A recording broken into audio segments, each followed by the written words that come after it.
my mind went back to the question that had been posed on that sunny autumn day in 1995 at the stately home of George Washington. Supposing the two of them were not there, who would you see as a successor? This is the story of June 12, 1993, featuring ABIOLA, General Sani Abacha, General Abdulsalam Abubakar. This is the story of democracy in Nigeria. This is a book that I wrote in 2009. It is an autobiography. The section that I'm reading relates to events that took place in 1995 in the United States of America. Events that formed the background to what then happened in Nigeria in 1998 concerning ABIOLA and Abacha. Follow me.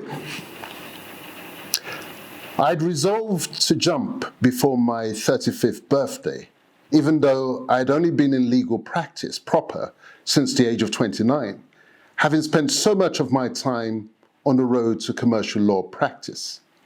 Still, the jump could not be put off any longer, not least because of political developments back home in Nigeria.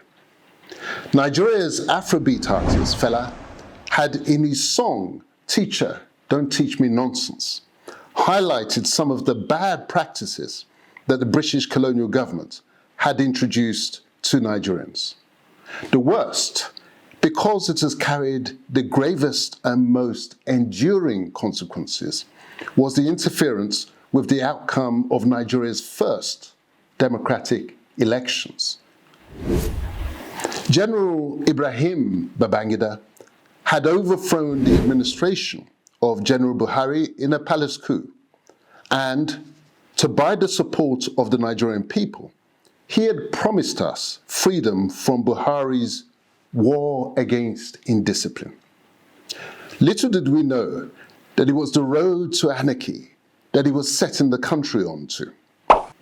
Having, on 12th of June 1993, organized what is acclaimed to have been the freest and fairest elections in Nigeria's history, he decided to consult the instruction manual on how to override the express preference of the people of Nigeria, and then proceeded to summarily annul the results of the elections, for no other reason than because it produced the wrong winner, a southern Nigerian.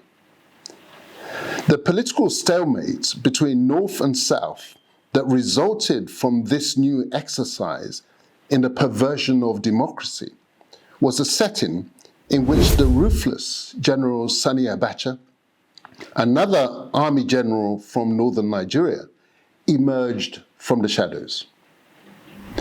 When Chief Abiola, the winner of the election, insisted on his prize, Abacha promptly threw him into his dungeons, where he ultimately perished along with his mandates. When the protests of the playwright Ken Saro-Wiwa were calling too much global attention to the oil extractive operations in his native Ogoni land, Abacha had him hung. By this time, Nigerians were wishing that they had stayed on General Buhari's path towards a disciplined Nigeria. I found myself providing a running commentary on these events in my homeland to my colleagues at Lovells, the city law firm. It was getting harder and harder for me to reconcile my duty to my employers with my need to say what I wished to say on these developments in the way that I wanted to say it. Moreover, I felt a sense of guilt. Here I was, a product of Nigeria, a country on the bottom rungs of the development ladder, devoting the intellectual abilities that I had to the service of corporate Britain, a country that already enjoyed an embarrassment of riches in intellectual capital. Though I wasn't to blame for my country's predicament, I felt I had some responsibility to do whatever I was able to do to help lift it out of the mire. I had to carve some time out of the pursuit of a livelihood to make time for the work on the political front. The masters of the universe. It was earlier in 1995, while I was still at Lovells in body, although my spirit was somewhere down a runway towards my great adventure, when a chance encounter occurred on the London Underground. It was to give me a peep behind the curtains on the workings of democracy in Nigeria, and it was to give US law capability to Ogun solicitors within its first year of operation. The Northern Line was once again living up to its reputation as the misery line. On my way to work that morning, I had already boarded the train at Finchley Central when the suspension of the service was suddenly announced, and we were directed off the line onto the bus service. It is on these occasions, when they have a shared grudge against the public transport service, that London commuters break their habit of not talking to each other. I got talking to a slightly lanky fellow with an Irish accent who had been sitting next to me on the train. I was pleased to learn that he worked in the commercial department of the US Embassy, and he was pleased to hear that I was a lawyer at Lovells. We exchanged details and agreed to arrange a luncheon with our principals. The venue was a partner's dining room at Lovells. He had invited his boss, Cantor Walsh, a commercial attaché at the embassy, and I had invited Philip Gershny, the partner who I considered to have the best interpersonal skills amongst the partners in the tax department. The high quality of the food matched the high quality of the discussion.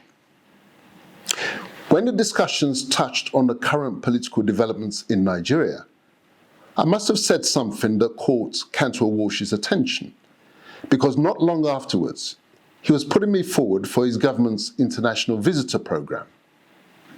The program, he explained, was for those whom they considered were likely to have some kind of role in the countries in which the US government had an interest. The program, which was funded by USAID, involved an all-expenses-paid trip to the United States of America for up to 4 weeks. The deal was simple enough. The US government will fly me to up to 6 states, New York and Washington being mandatory as a power base of the government, with the rest being of my choosing. At each location, they would arrange meetings with anyone I wished to meet. The quid pro quo was that I would make myself available for anyone they wanted me to meet. It sounded a fair enough deal to me, and so off I went in the autumn of 1995 to New York, to Washington, and to Seattle, Boston, Tulsa, Oklahoma, and Charlotte, North Carolina. In New York, I met the US counterparts of the Law Society and the Bar Council, where we discussed legal education, and I was taken to the United Nations headquarters. In Washington, I was taken to the US Supreme Court, where I posed for photos in a high-backed leather seat of the top judges in the US.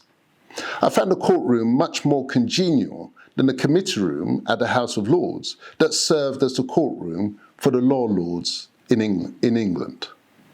The name of each justice being written on the back of each justice's chair, I chose the chair of Justice Clarence Thomas, the sole black member of the Supreme Court.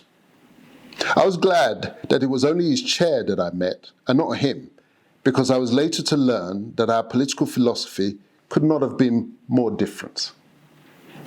Even so, that a full black like me had a seat in the highest court in the land in America did reinforce my view that it was the traditions of England and not the ability of black lawyers in England that accounted for the absence of a pure black judge, even at the level of the high courts in England. Washington was also where I came face to face with the masters of the universe. Donald Eason had been the US ambassador to Nigeria in the mid-1970s. At the time, General Olusegun Obasanjo first came to power in Nigeria on the back of the assassination of General Murtala Muhammad. Eason had since retired to devote his spare time to charitable work in West Africa, in the area of river blindness, while Obasanjo had retired to his farm as a chicken farmer. Both, however, remained in contact through the Ford Foundation. Donald Eason was one of those who had expressed an interest in meeting me. He turned up at my Washington hotel at the pre-appointed time in his cream-colored linen suit and crisp white shirt, and took me on a tour of the stately home of George Washington, America's first president. As the two of us strolled in the grounds of the former home of the great American president on this sunny autumn day in 1995, he pointed out, as if by way of confession, that George Washington had owned slaves, and it was believed that he had fathered a child with one of his domestic slaves. Quite how the conversation moved across to Nigeria, I cannot recall, but when it got there, I remember him asking, "What do you think of Abacha's self-succession plans? Do you think he'll get away with it?" The new vogue for the masters of the universe was that military dictators were out, but military dictators who were ready to leave their uniforms at home were in. The formula had been successfully tested in Ghana with Flight Lieutenant Jerry Rawlings, and will be used later in Uganda with General Museveni, and in Pakistan with General Musharraf.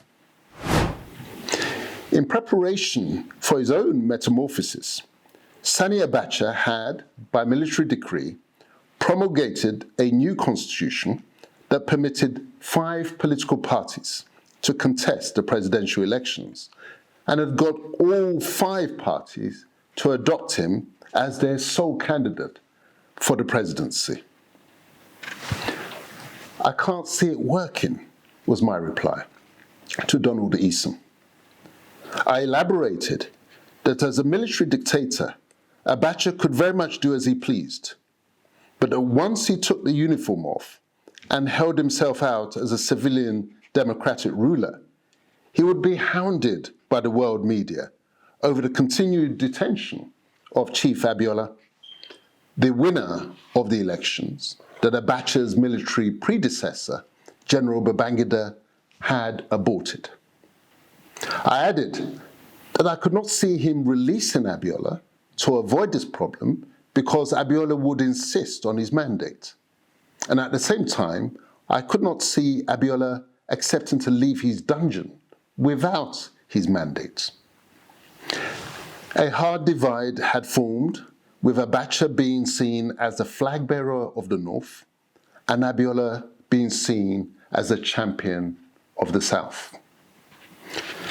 In these circumstances, I said, I cannot see a soft landing. Supposing the two of them weren't there, was the follow-up comment. Who would you see as a possible successor? The import of this casual hypothesis was lost on me at the time. I proceeded to explain that given the seriousness of the standoff between North and South, I could not see a direct return to one-man, one-vote democracy. I speculated that there would have to be some form of transitional government, possibly a government of national unity. I proceeded to throw out some names from the different competing power sectors in Nigeria, that could be pulled together to form such a government. The one name that I did not mention was the one that the masters of the universe had in mind, General Olusegun Obasanjo, the former military ruler turned chicken farmer. What about Obasanjo? He said. What do you think of him? I began offering my apologies for the fact that I didn't have much knowledge of the man. He had been a military ruler from 1976 to 1979, following the assassination of his boss, General Murtala Mohammed, at a time when I was a political ignoramus.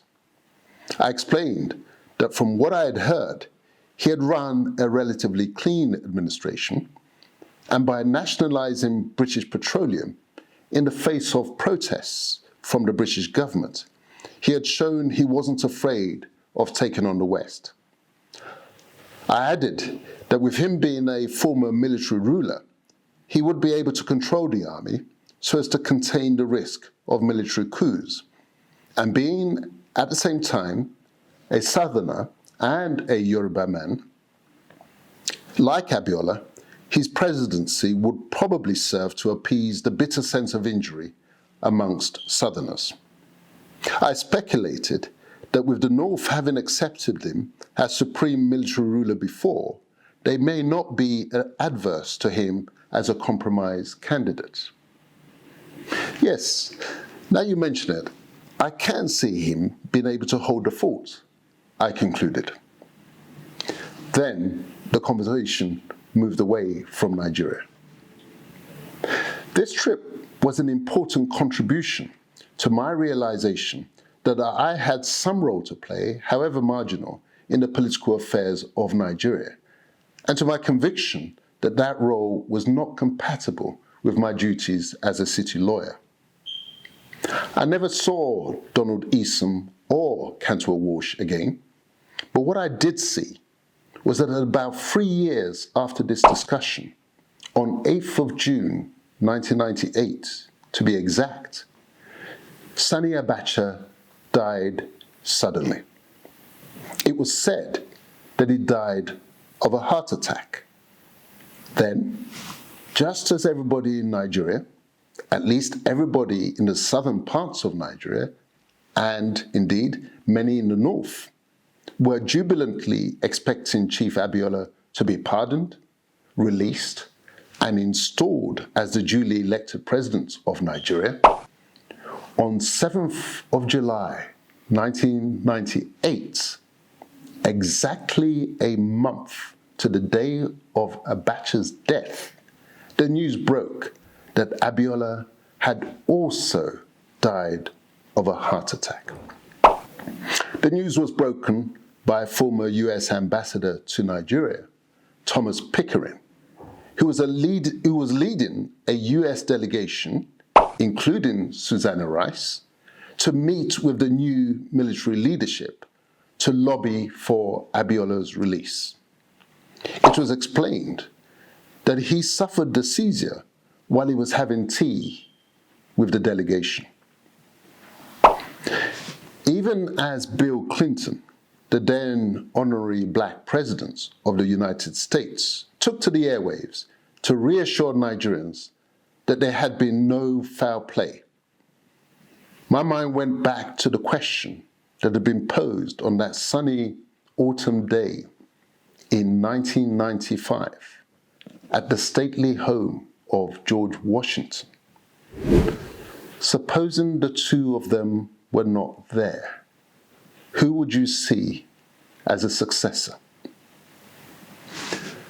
The picture that was emerging in my mind became fully formed when General Olusegun Obasanjo, the man that I had not initially given a thought to until Mr. Eason mentioned his name, was sworn in as President of Nigeria a year later in May 1999.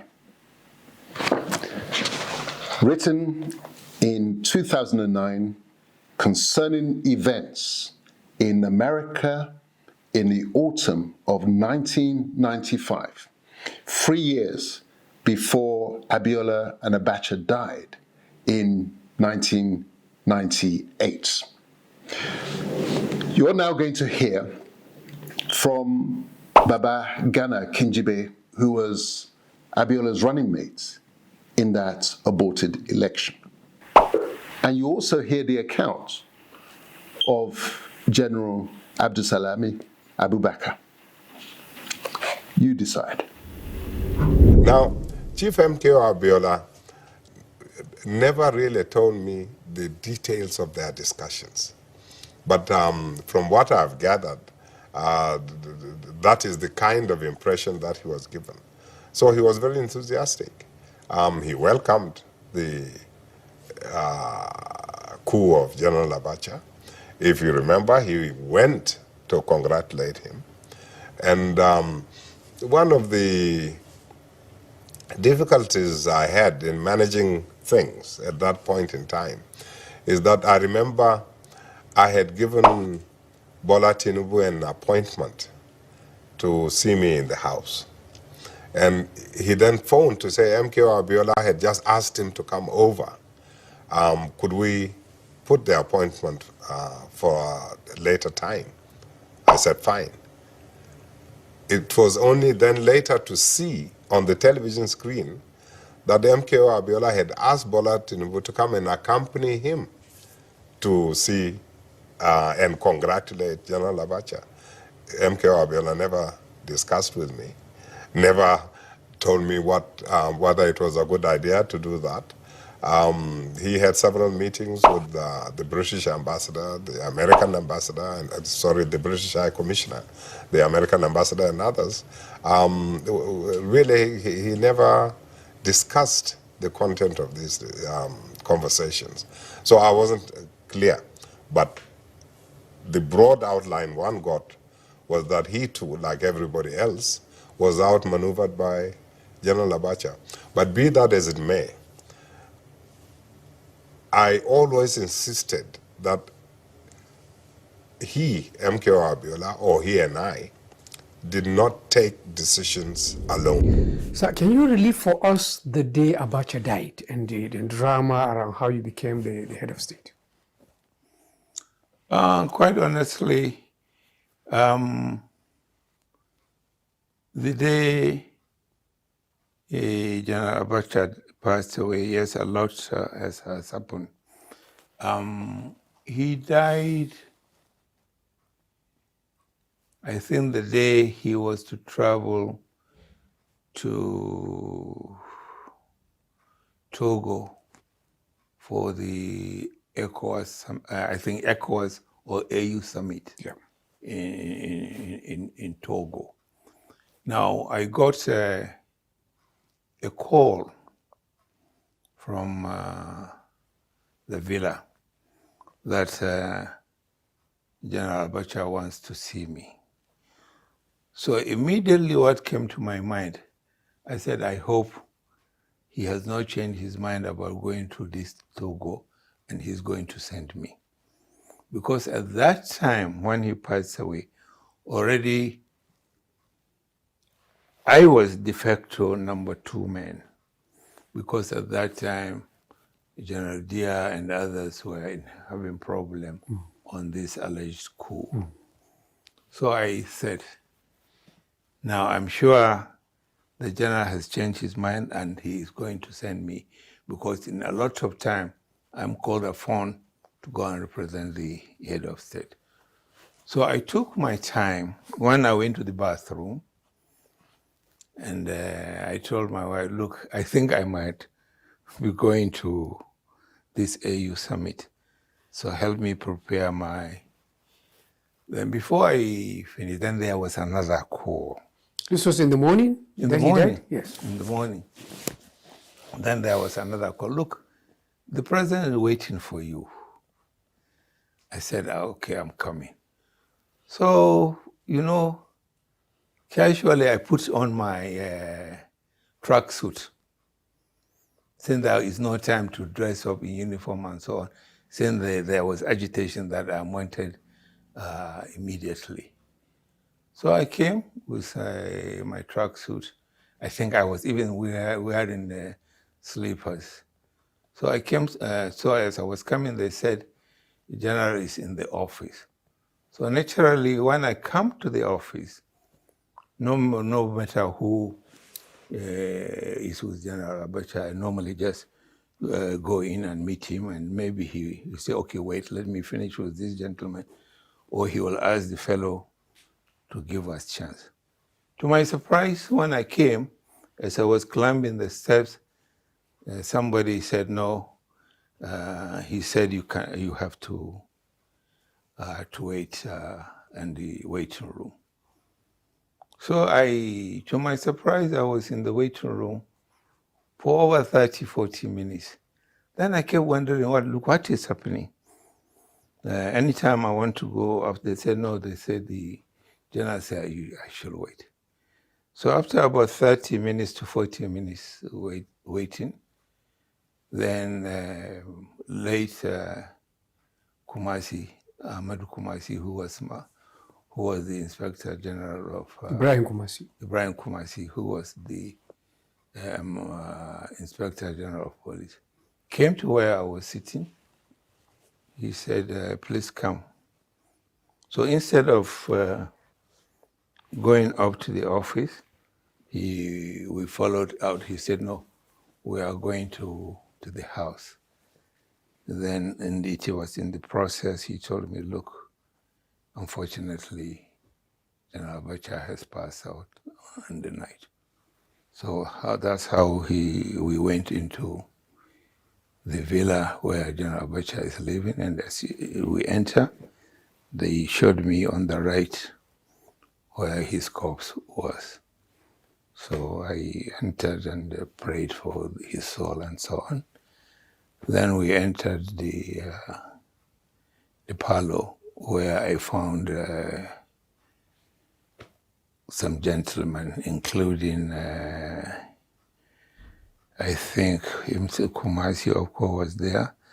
Then the chief of the Chief Justice of the Federation, I think Ambassador Babagana Kingibe, and one or two security operatives. I can't remember everybody. And that's how we met them. Was it clear this was just natural death? Because as you know, there is all sorts of speculation. Well, at that time, I was told he passed away and so on. At that time, all this speculation and so on and so forth did not arise until later on.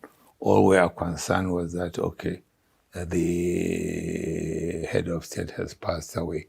How do we now break the news to the country, and so on and so forth? So we were guided by the then Chief Justice of the Federation, saying that, look, yes, as much as there need to attend to inform Nigerians about the passing away of the head of state, you cannot leave a vacuum. There must be a substantive head of state before you can go ahead with other things. So I think that set up the chain of events. So immediately, the Chief of Defense Staff, then I quickly summoned for the Council of State meeting. You are also there when another dramatic death happened, that is of MKO ABIOLA. Right. I don't know. There are still people who say funny things happen, but can you really lay the cards on the table? Well, what you know. I smile because there are a lot of allegations here and there that we killed ABIOLA. Well, let me, as always, when I'm talking about late ABIOLA, I still thank my God for directing me on things to do when he gave me that leadership of this country. On the day Moshood passed away, may he rest in peace. 2, 3 things makes me always say I thank my God for the guidance he gave me. One was I received a delegation from America headed by Pickering, who was then the Secretary of State or so on. In his team, I remember very well, Susan Wright was member of that team. I remember her very well because of the role she played later. So after the normal courtesy and discussion we had, when they were leaving my office, Pickering said, Your Excellency, we made a request to see Moshood ABIOLA, but we were denied.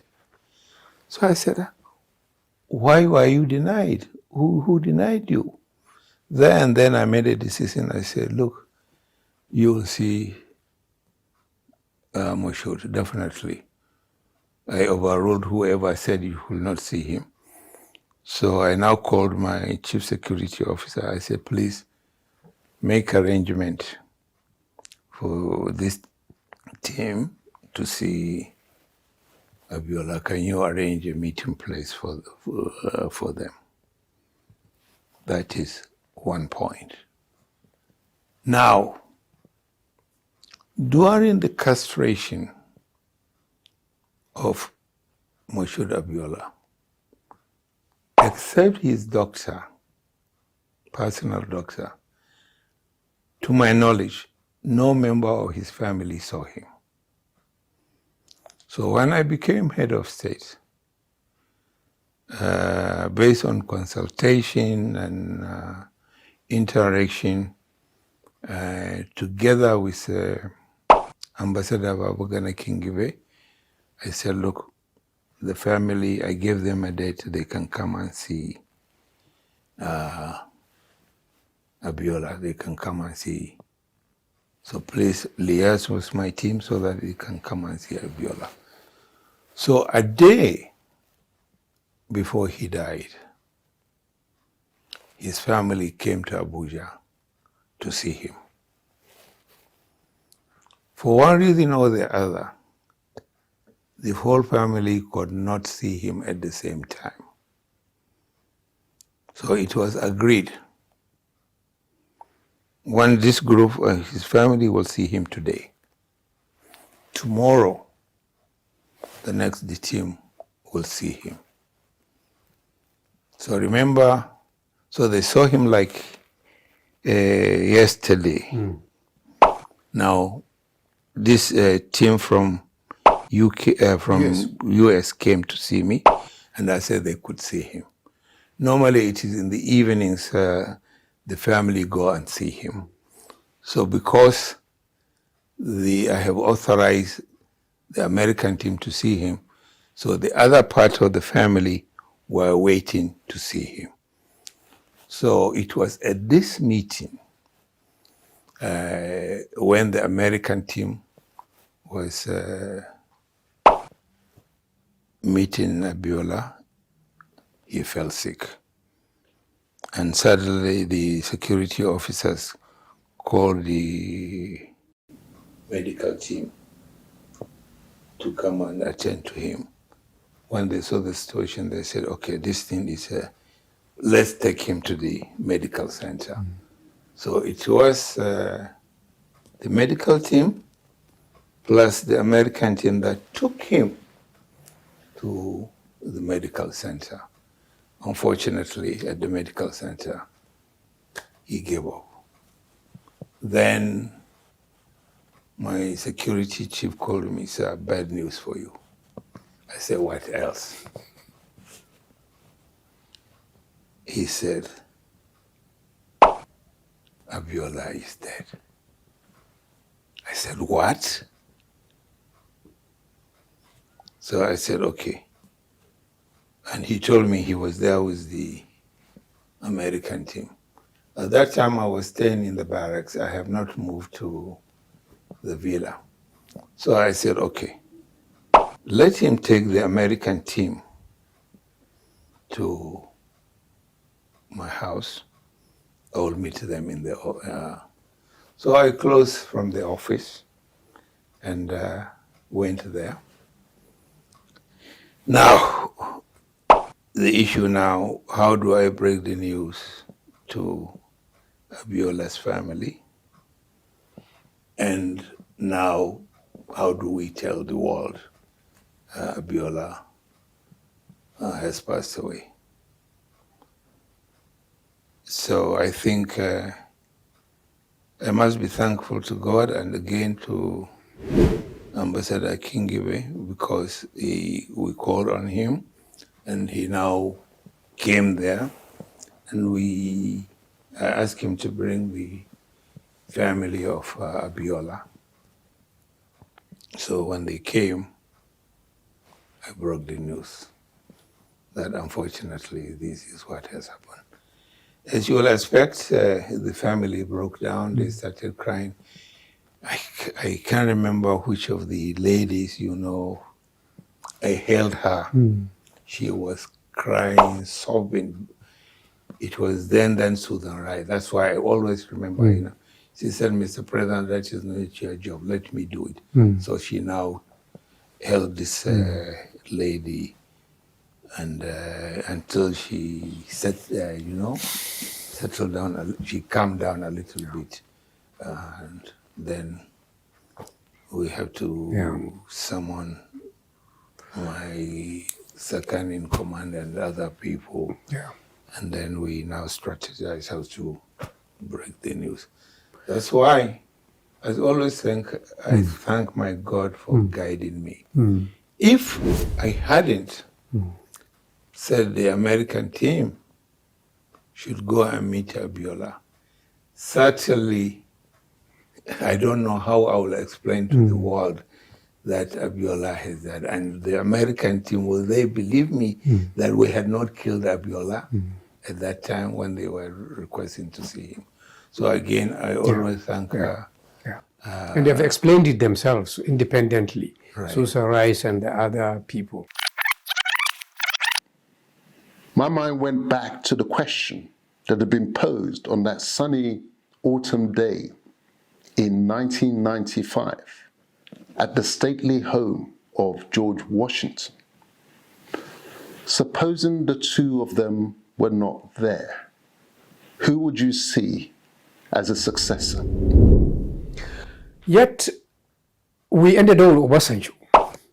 The whole process and produced another general as president. And people keep saying that you generals actually found a way to organize this transition. He was in prison, I think in Yola or somewhere. Or somehow he was brought out, dressed up as a civilian candidate and became president. There is this belief that this is all arranged by the leading generals of the period. Thank you for asking that question. I always smile and laugh when I am accused or my government is accused of imposing Obasanjo. Now, of course, we release Obasanjo with other prisoners and pardon them.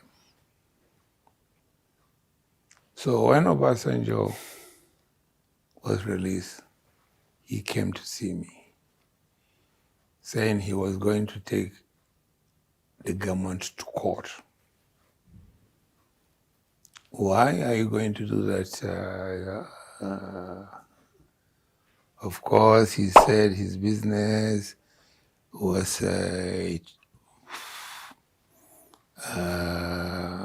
has been crumbled by the military. His human rights have been violated. He did not commit any coup, and so on and so forth.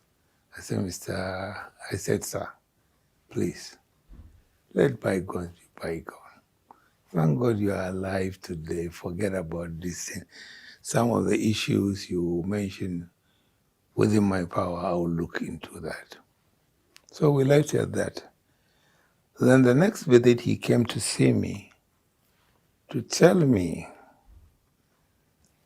a group of people, a political party, because at that time, you know, things were going concurrently. Yes. We registered political parties and a lot of joking was going around. So he came to tell me he has been approached by this group of people. They want to make him a candidate to stand for election. I said, sir, if I were you, please disregard these people. So go home and rest and sort yourself out and so on and so forth. He said, okay, General, thank you for your advice. I will get back to you. He never got back to me. The next I hear was that he was one of the presidential candidates. I try to tell people that I have nothing to do with bringing Obasanjo to contest the election. Whatever must happen is between the political parties and so on. But you helped to rehabilitate him after prison. Like I help all other prisoners. What do you mean by I helped to rehabilitate? Well, I'm thinking of his businesses, whether he was helped with something to revive them, which is one of his complaints. Of course, not only him. All people that were in prison in one way or the other, we try to rehabilitate them, to have them in one way or the other. Like any other prisoner, the military people will release. In one way or the other, we did what we could to assist them.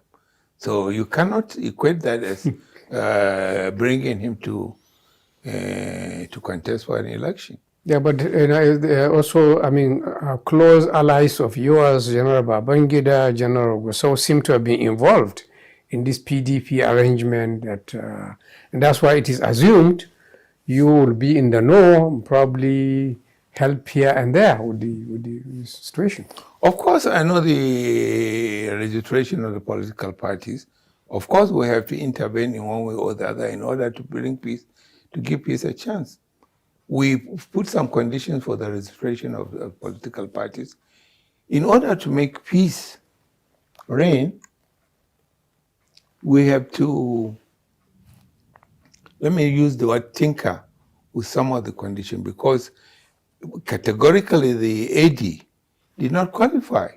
It was only, I think, is it PDP or ANPP. ANPP qualified to be registered as political parties. Yeah. But if we have done that, we are still not out of the woods. There was this agitation from the Southwest that, look, they have been shortchanged and so on and so forth. So we said, look, all we are trying to do is to bring peace. No laws are sacrosanct. Let's see how we can tinker. So we tinkered and allowed the AD to be registered.